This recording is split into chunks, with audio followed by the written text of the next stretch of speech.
Saya mulai agak flashback ya sedikit. Kenapa kemudian menurut saya ini sebenarnya bukan barang lama, bukan barang lama. Salah satu yang menjadi prinsip di dalam Merdeka Belajar itu adalah pembelajaran diferensiasi. Diferensiasi. Sebenarnya kaitannya dengan itu MBKM. Mahasiswa diberikan kesempatan untuk mendapatkan variasi pembelajaran yang sekarang 8 bahkan mungkin bisa lebih, ya kan? Yang tujuannya adalah untuk membentuk kompetensi dia, ya, dan dikaitkan dengan passion dia, ya kan? Saya passionnya itu magang Pak, saya passionnya itu kampus mengajar apa untuk namanya ya. Itu kan sebenarnya kan terkait dengan tadi kemerdekaan belajar, ya. Nah, bicara kemerdekaan belajar itu kan begini, bahwa orang itu masing-masing punya kebutuhan. Mahasiswa punya kebutuhannya dia sendiri. Saya tidak akan sama dengan Bang Amri ini kebutuhannya, tidak sama. Nah, itu makanya kemudian itu harus kita fasilitasi. Nah, flashback ke belakang yang saya maksudkan itu begini. Saya ingat betul ada beberapa orang ya, dari teman-teman di bapak-bapak di kampus itu mengikuti pelatihan KBK ya waktu itu. Nah, ketika kita dilatih menjadi trainer ya dalam program KBK karena baru 2003 kalau tidak salah waktu itu ya diluncurkan itu setelah apa namanya Undang-Undang Sisdiknas ya kan, Undang-Undang Sisdiknas itu kan, sampai sekarang kan berlaku tahun 2003 itu. Itu kita ya salah satu tahapan yang harus kita lakukan sebagai seorang guru itu harus memahami betul siapa murid kita. Nah, saya ingat betul itu. Kami dilatih, diberi kertas begini, suruh tulis nama kami dan dikalungkan di sini.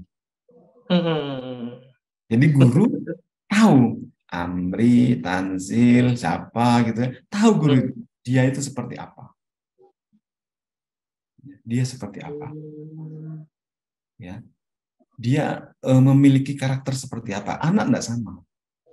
Anak tidak sama. Ya. Berarti ini Pak, apakah mungkin ke depan itu keberlanjutannya itu siswa atau mahasiswa ini terlayani Pak mimpinya untuk menjadi sesuatu ketika misalnya ada interaksi dengan si guru atau si dosen, sehingga dosen itu bisa membaca kebutuhan dari si siswa atau mahasiswa ini. Apa mungkin seperti itu ke depan, Pak? Ya, memang seharusnya guru itu membantu mereka, memfasilitasi. Yang paling sederhana begini,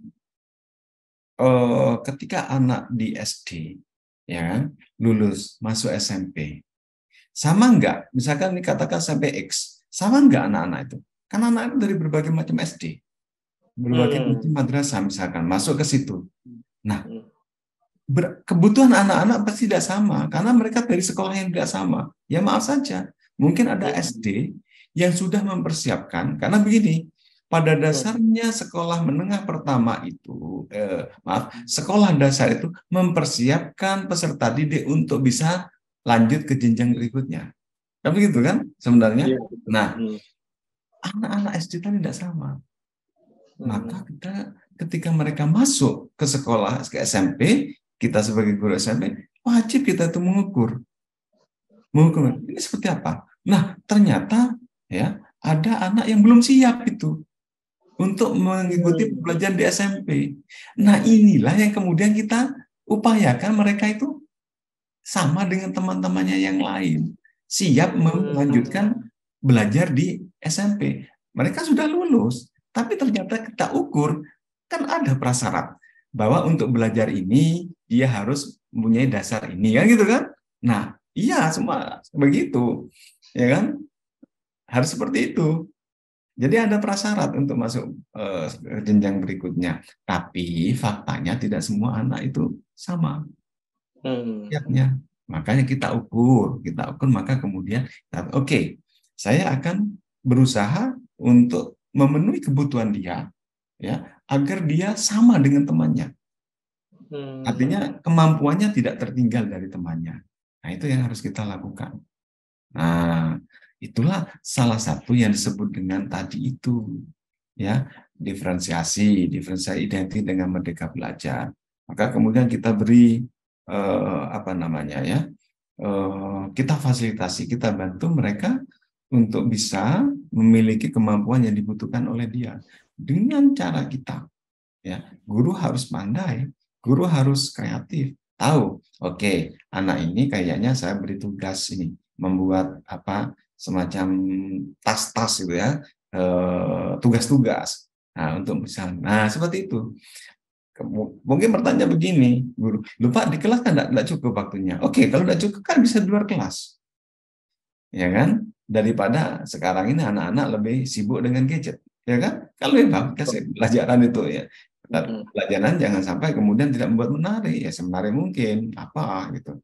Nah seperti itu sebenarnya merdeka di tingkat perguruan tinggi ya kita lihat saja, ya nanti kita evaluasi bagaimana efektivitas apa namanya model pembelajaran yang sekarang kita laksanakan ini.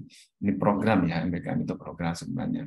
Ya, gimana? Apakah ada efektivitas? Tapi saya lihat tidak banyak hal yang berbeda prinsipnya itu. Ya, sama. Ya, karena memang pendekatannya yang digunakan itu sama. Ya, masih ada namanya konstruktivisme. Ya kan? Saya terus terang saja baru baca-baca ya. Kemarin gimana? Bukan malas, saya sudahlah nanti saja saya baca-baca. Loh, ini masih menggunakan ZBD, Proximal Development. Kan itu kan sudah sama itu punya Vygotsky itu ya, ahli dari Uni Soviet itu dulu. Iya. Itu dipakai ketika kurikulum yang lama, ya pakai itu ZBD. Ya, tidak ada yang baru. Yang baru itu adalah menurut saya apanya ya cenderung kepada metode ya, cenderung pada hal-hal yang bersifat apa strategi saya katakan strategi saja. Tapi paradigma kemudian pendekatannya itu tidak jauh berbeda dengan yang baru. Masih pakai konstruktivisme ditambah karena apa namanya teori pembelajaran kan berkembang tuh. Dulu ada konstruktivisme, sekarang ditambahi yang baru itu experiential learning, apa namanya pengalaman belajar ya, pembelajaran berbasis pengalaman experiential. Jadi anak-anak harus punya pengalaman tuh, pengalaman melakukan sesuatu. Ya belajar itu ketika belajar melakukan sesuatu apa? Melakukan analisis. Dia menganalisis, dia apa mengevaluasi, dia mengevaluasi. Seperti itu. Ya, itu akan membantu karena begini bahwa pelajaran itu sebenarnya media saja kan. Ya. Misalkan bahasa Inggris itu medianya saja bahasa Inggris namanya bahasa Inggris ya. Media itu artinya dia cuma alat saja bahasa Inggris itu. Alat untuk membangun kemampuan tadi itu. Kemampuan kita pakai Bloom ya, mengevaluasi, kemampuan menganalisis, kemampuan untuk mengkreasi. Artinya anak-anak yang punya pengalaman itu maka nanti tidak kesulitan. Dan tidak kaget. Misalkan suatu saat anak-anak itu sebenarnya masuk di apa namanya di FKIP, tapi ternyata dia ketika nanti lulus itu bukan dia tidak berkenaan dengan kependidikannya bidang lain, tapi sukses dia karena yang dibangun itu kemampuan untuk tadi itu ya, pengalaman ketika belajar adalah pengalaman ketika dia mampu menganalisis. Kalau kita pakai Bloom ya, menganalisis, mengevaluasi dan mengkreasi sehingga apapun dia bisa lakukan, keadaan apapun dia bisa atasi. Nah seperti itu. Itu ini Pak, apa namanya? Itu artinya bahwa apa namanya? Semuanya harus merubah perilaku Pak ya, baik apa namanya anak didik maupun apa namanya pengajar gitu. Saya ini Pak, apa namanya, penasaran Pak. Eh, Kira-kira kasat mata saja Pak. Itu anak didik kita, kemudian tenaga pendidik itu, apakah kira-kira sudah eh, berubah perilakunya Pak? Dalam artian sudah apa namanya, sudah katakanlah menjalankan itu tadi, apa namanya, MBKM tadi itu sampai menjadi sebagai sebuah kebiasaan gitu Pak. Ya, ya, Nah, ya. Kembali lagi itu kan ketika kita ya sadar terhadap apa yang kita lakukan, lalu kita eh, apa namanya punya komitmen ke situ. Komitmen itu kan ditunjukkan tuh, ya. Misalkan yang gampang saja, ketika eh, di sebuah apa namanya lembaga sekitar sana ya, sebuah lembaga menetapkan bahwa jam belajar itu adalah dimulai jam 7 misalkan jam 7. Nah, artinya kalau itu sudah menjadi komitmen dan distandarkan. Nah, ini kaitannya dengan jam tadi ya, distandarkan, mas semua itu harus punya komitmen untuk melakukan itu. Jika tidak itu ngomong kosong, nggak mungkin ya. Nggak mungkin. Maka kemudian nanti dipertanyakan, lah ternyata ada MBKM nggak berubah. Ya nggak berubah, itu manusianya itu loh ya. Yang tadi itu tidak punya komitmen bahwa oke, jam 7 semua. Nah, gitu ya. Terus kemudian dengar adzan, oke, stop semuanya. Kan gitu sebenarnya. Dan kalau itu dilakukan, ya kan, makanya direncanakan dulu, kemudian dilaksanakan ada pedomannya seperti ini ya, nah, ya pedomannya. Kemudian apa namanya kita evaluasi, ya, kemudian coba kita diskusikan bersama, kita analisis apa penyebabnya. Iya Pak, apa namanya ada sebagian dosen ini yang ternyata Pak harus marung dulu ini Pak. Nah ini harus diatasi itu. Harus marung dulu Pak, antri marungnya lah itu diatasi gimana caranya. Ini anunya ya, guyonannya begitu. Nah harus diatasi. Nah baru kita oke. Jadi ingat ya standar kita jam 7. Nah itu maka semuanya jam 7. Nah kalau berkenaan dengan mental, ya berarti ada cara-cara bagaimana membuat dosen atau mahasiswa itu disiplin ya tepat waktu tadi itu berkenaan dengan mental ya mental psikologisnya, maka itu harus diperbaiki ya, dilatih atau apa yang sebenarnya kita bisa melatih diri kita sendiri, itu kembali lagi kepada dia sebenarnya ya. Oh sudah ada standar, mungkin bisa juga dalam bentuk sanksi, dosen telat maka akan didenda sekian. Itu dimasuk di perencanaan tadi, di penetapan tadi ada pedoman ya yang harus dipatuhi bersama, termasuk sanksinya dan sebagainya. Maka kalau itu bisa kita lakukan ya, saya yakin bahwa MBKM apapun namanya itu dampaknya tentunya dampak positif. Yaitu kembali lagi pertama tergantung pada manusianya, tapi tidak bisa kita hanya menyerahkan pada itu. Harus kita buat aturan-aturan. Nah gitu kan? Ya, masih lupa Islam Pak, setiap hari kan sholat Pak, diajari disiplin. Iya, tapi itu kan tidak menjamin juga gitu ya. Artinya perlu ini ada sanksi Pak kalau gitu. Oke, saya kira seperti itu. Ya. Terus ini Pak, tadi itu Bapak menyampaikan bahwa MBKM itu sebenarnya setiap apa namanya tingkatan, kemudian setiap tempat itu harus ada diferensiasi Pak ya. Nah, artinya kalau saya membayangkan Pak, itu Indonesia ini kan minim Pak ya, minim apa namanya katakanlah inovasi-inovasi, bahkan mungkin lebih mudahnya itu kita tidak punya produk Pak. Mungkin kalau apa namanya ada krisis katakanlah, itu mungkin kita tidak bisa bertahan seperti negara-negara yang lebih maju gitu Pak, karena kita tidak punya produk yang bisa apa namanya katakanlah menjadi pondasi bagi kita itu Pak. apakah mungkin diferensiasi itu salah satunya bahwa siswa atau mahasiswa itu diharapkan kelak itu bisa mengatasi permasalahan di masyarakat, termasuk juga membuat inovasi-inovasi, Pak. Iya, Apakah seperti itu, Pak? betul. Jadi arahnya memang ke sana. Misalkan begini, satu kelas nih, ya, eh, kita sudah sadar bahwa anak-anak itu tidak seragam, ya. Mana ada namanya kecerdasan yang multiple, ya, ya. Kecerdasan, ragam kecerdasan itu multiple intelligence, ya. Kan macam-macam itu. Nah, bagaimana bisa kita kemudian memberikan pekerjaan atau tugas yang sama, belajar yang sama? Kan tidak bisa. Karena saya mungkin bakatnya di A, ya, Bang Amli di B atau apa, gitu ya, sampai 8 itu.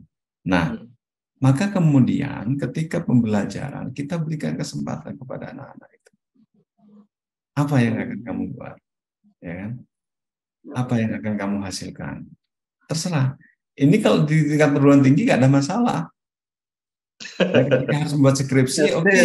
Tugas akhir, saya akan membuat program, Pak.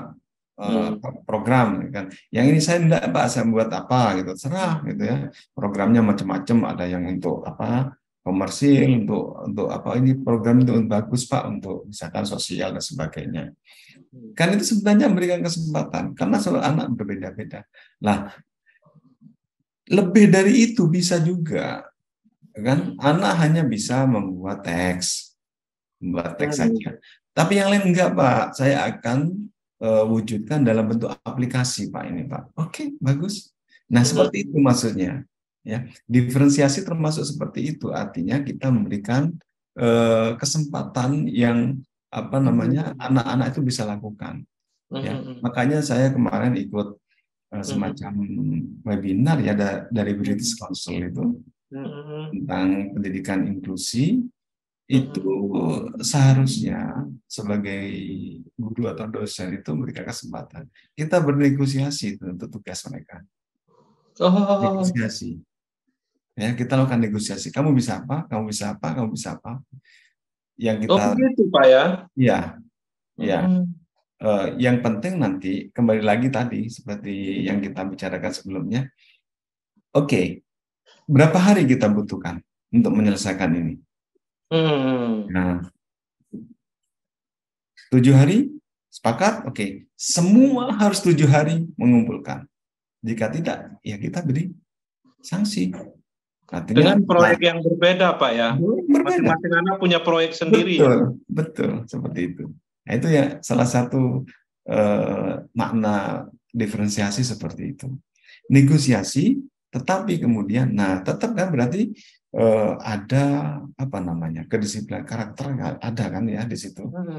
Karakter apa? Maksud saya nilai karakter itu tetap harus dididikkan kepada mereka. Nah, wajib dikumpulkan setelah 7 hari kita kesepakatan seperti itu. Luar biasa, Pak, ya, sebenarnya kalau misalnya berjalan dan semuanya paham, Pak, ya. Ya. Bahwa apa namanya pendidik itu, tenaga pendidik itu berusaha mewujudkan mimpi dari siswa dan mahasiswanya. Gitu. Ya. Dan mahasiswa serta siswanya itu juga bertanggung jawab untuk mewujudkan mimpi mereka masing-masing, ya, Pak, betul. Iya, ya itu tadi, maka kemudian kreativitas kan terbentuk di situ. Nah, sehingga inovasi-inovasi itu akan kita peroleh dari anak-anak ini. Tentunya bukan anak ini ya, tapi juga nanti di masa depan bangsa ini kan gitu, karena kita menghasilkan anak-anak yang kreatif, yang penuh inovasi kan gitu. Tapi juga ada apa namanya karakter yang dipegang teguh. Karakter apa? Misalkan saya harus kalau sudah janji dengan orang jam sekian saya akan tepati kan gitu ya. Kalau saya sudah janji dengan orang akan menyelesaikan pekerjaan ini, ya saya akan selesaikan pekerjaan ini pada kesepakatan itu. Seperti itu. Nah, ini mengenai ini Pak, apa namanya, tenaga pendidik ini berarti kan eh, ke depan belajarnya harus semakin, bukan hanya siswanya Pak ya, atau mahasiswanya, tapi tenaga pengajarnya, dosen dan guru itu berarti kan belajarnya harus lebih giat, kemudian juga seperti kata Pak Tasir tadi itu harus sering-sering berinteraksi dengan Ya, orang gitu Pak. Dan sekarang ini kan pemerintah tidak tinggal diam gitu Pak. Mereka memfasilitasi dengan P3K Pak ya. oh iya. Kira-kira ini Pak, apa namanya, setelah P3K ini nanti dilaksanakan pemerintah, kemudian guru-guru kesejahteraannya meningkat, apakah ini nanti ada pengaruhnya Pak untuk mutu pendidikan, ya katakanlah pendidikan kita semakin meningkat, atau malah sebaliknya Pak, dengan adanya katakanlah kesejahteraan gaji guru-guru ya di masa lalu kan ada kita lihat Pak, dengan adanya kesejahteraan malah menyepelekan, nyari kerja tambahan gitu Pak. Ya. Gimana menurut Pak Tansil ini Pak? Ya, ya memang salah satu upaya dari pemerintah untuk memenuhi kebutuhan ya guru itu adalah dengan cara apa memenuhi ya kekurangan itu. Tentunya ketika kita ingin memenuhi kekurangan guru, defisit katakan begitu, itu kan tidak apa namanya serta merta apa harus kita lakukan pokoknya terpenuhi enggak, karena ada aspek-aspek lain yang mempengaruhi, misalkan ketercukupan anggaran ya. Jadi begini, bahwa eh, anggaran kita itu harus kita hitung dengan cermat ya. Jangan-jangan nanti ketika kita mengangkat sebanyak-banyak anggaran tidak memadai.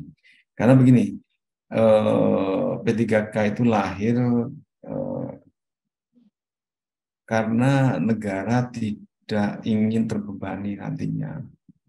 Kan Indonesia semakin banyak ya, semakin banyak. Maka jumlah guru kan semakin banyak.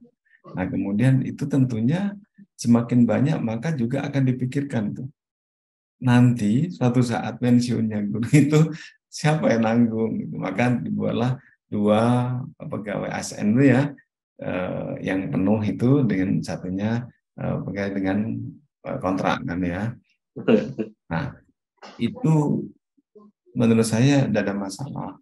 Cuma kemudian yang perlu dipertimbangkan itu bahwa jelas itu ada dampaknya. Dampaknya kepada siapa? Dampaknya kepada sekolah-sekolah swasta yang ya swasta. Saya kemarin terus terang ditanya oleh teman-teman dari Radar ya Jawa Pos dengan PKK itu salah satu cara untuk meningkatkan kesejahteraan memang. Ya kan? Artinya maaf saja guru yang honorer itu beda ketika sudah menjadi P3K ya dari sisi kesejahteraan ya. Nah, cuma itu jadi masalah ketika guru tersebut berasal dari sekolah swasta. Gitu loh. Karena begini, untuk membentuk seorang guru kan tidak 1 minggu, ya kan? Ya kan, saya ngerekrut 1 minggu jadi sudah nanti guru ini udah beres sudah apa pembelajaran di kelas kan tidak, itu butuh waktu. Ada yang 1 semester, ada yang harus 1 tahun, bahkan ada yang bertahun-tahun itu untuk menjadikan dia seorang guru yang beneran itu ya. Ya tadi masalahnya pinter Pak dia Pak, tapi minta ampun Pak, ya, datangnya Pak kalau enggak telat tuh enggak sah rasanya Pak, dia maunya tiap hari itu terlambat kan ada yang begitu itu. Loh, itu tidak mudah kan, butuh waktu dibina terus ya. Nah, tiba-tiba ketika sudah jadi guru yang ideal, tahu-tahu dia tertarik ikut P3K dan celakanya tidak dikembalikan ke sekolah asal, dia ditempatkan di tempat lain. Nah itu loh, itu eksesnya. Masih Ya, belum ada ini Pak, masih belum ada P3K yang diperbantukan Pak. belum, belum. Belum ada Pak ya. Kita kan usulkan itu, ya, Muhammadiyah mengusulkan, PGRI mengusulkan, pokoknya yang swasta-swasta, artinya organisasi yang memiliki sekolah swasta itu, sekolah dalam masyarakat istilahnya itu mengusulkan, tapi belum ada formulasi yang apa namanya, yang nanti masalah-masalah itu ya tidak mungkin masalah selesai tuntas ya, paling tidak terkurangi gitu kan. Ya. Karena kan kita tidak bisa melarang itu hak guru-guru yang di swasta ya untuk ikut P3K. Maka menurut saya ya sudah nggak apa-apa. Toh kiprah dari sekolah swasta ini sudah panjang ya. Malah sebelum ada negara ini sudah ada kiprah dari swasta ya untuk mendidik bangsa ini kan gitu. Nah, itu artinya tidak salah jika negara ini juga ikut memikirkan ya, meskipun tidak sepenuhnya, ya sudahlah, beberapa orang guru yang sudah lolos P3K kembalikan lagi gitu loh ke sekolah itu, saya kira gitu kan. Tujuan kita itu meningkatkan kesejahteraan ya, meningkatkan kesejahteraan ya. P3K ya, karena insya Allah gajinya tidak berbeda dengan ASN yang penuh ya. Meskipun dia berjangka waktu gitu ya, berjangka waktu. Oke, seperti itu. Dan punya peluang diangkat menjadi ASN penuh kan gitu kan, ada peluang. Tapi meskipun akhir-akhir ini kan ada ketentuan-ketentuan yang berubah, peluangnya semakin kecil. Tapi kan tetap ada harapan. Saya ada harapan, siapa tahu saya yang nanti setelah lolos P3K saya bisa diangkat menjadi ASN yang penuh, itu kan begitu.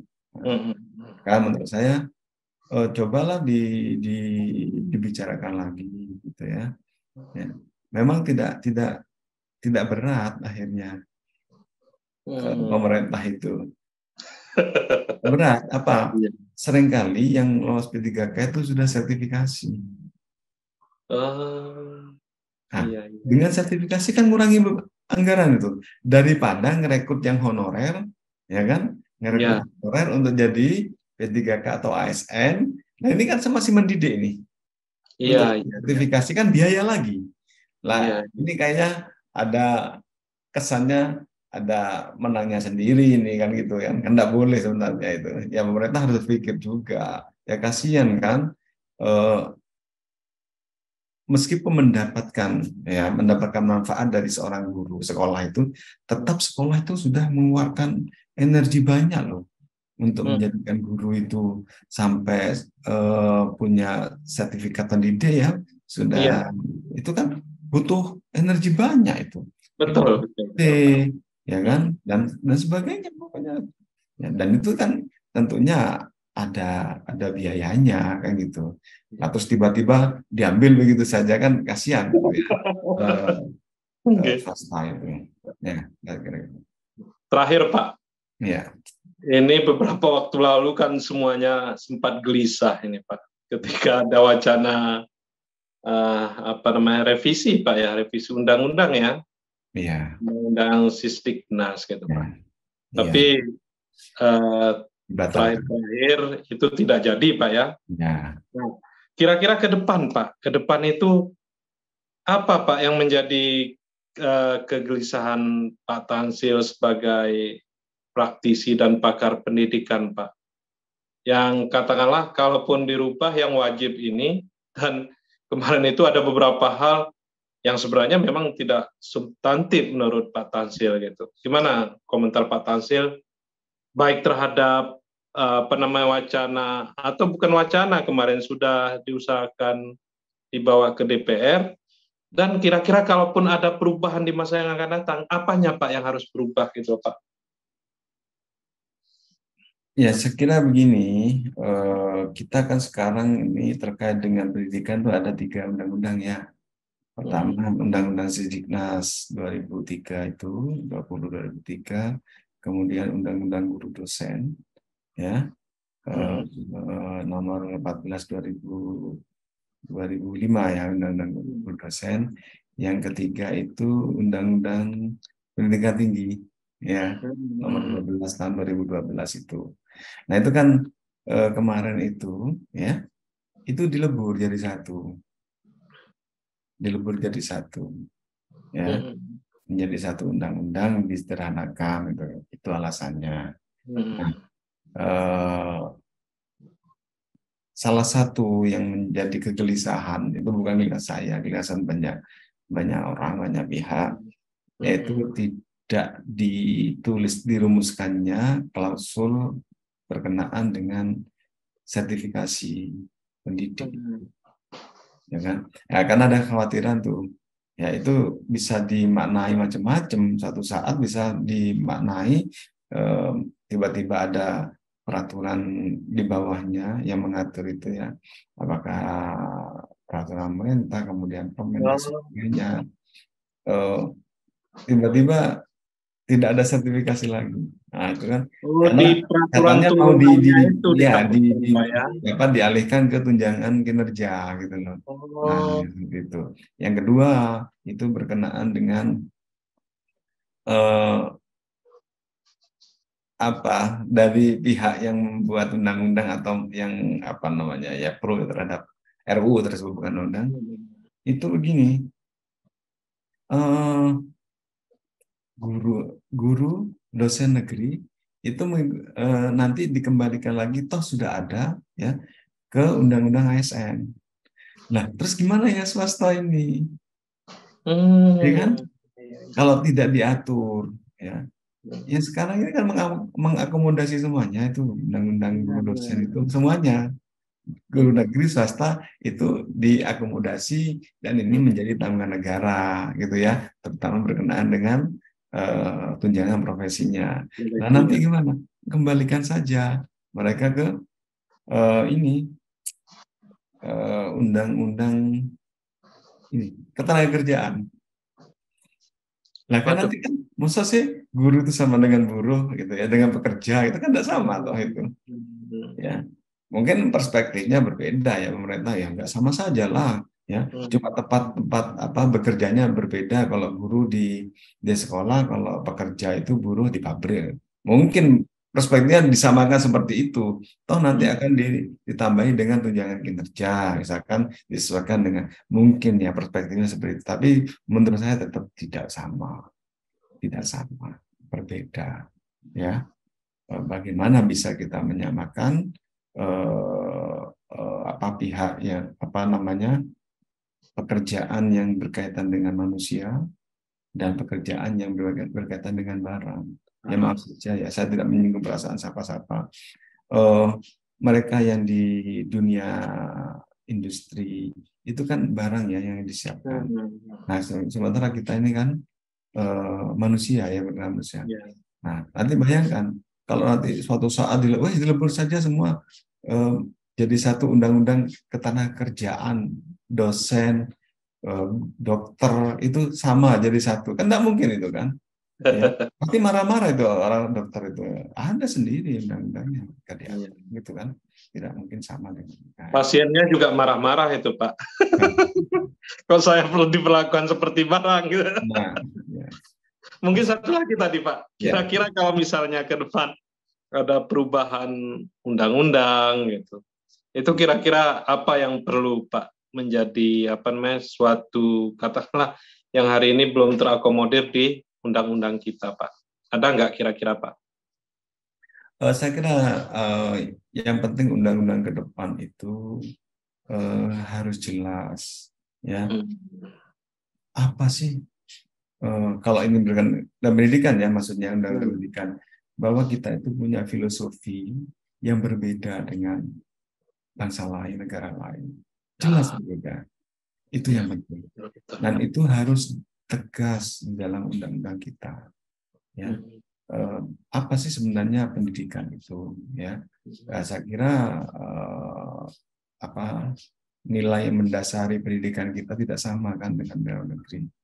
Oke, di sana itu orientasinya penuh kepada kemajuan teknologi, tidak ada yang lain, bebas nilai mereka itu, bebas nilai, ya. Tapi di kita tidak, ya. Tetap kemajuan teknologi dan sebagainya tetap kita itu terikat oleh nilai.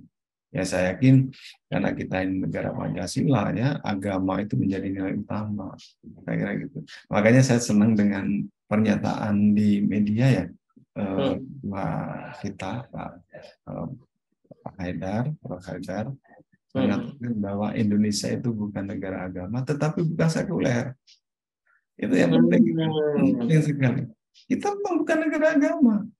Ya kan? Kan tidak berdasarkan pada agama Islam mayoritas ataupun Kristen, enggak juga. Tetapi ingat, bukan sekuler. Sangat jelas Pak ya, sangat jelas dan tegas. Iya, tegas Pak Ketua, ini luar biasa. Oke, terima kasih Pak Tansil. Semoga acaranya lancar. Ada pesan yang ingin saya sampaikan, bahwa kita harus selalu berusaha untuk lebih baik dan lebih baik, karena ini menjadi nilai yang kita pahami, kita pelajari, dan hafal semua. Tinggal bagaimana itu mengaktualisasikan, yaitu faida faragha fansab wa ila rabbika farghab.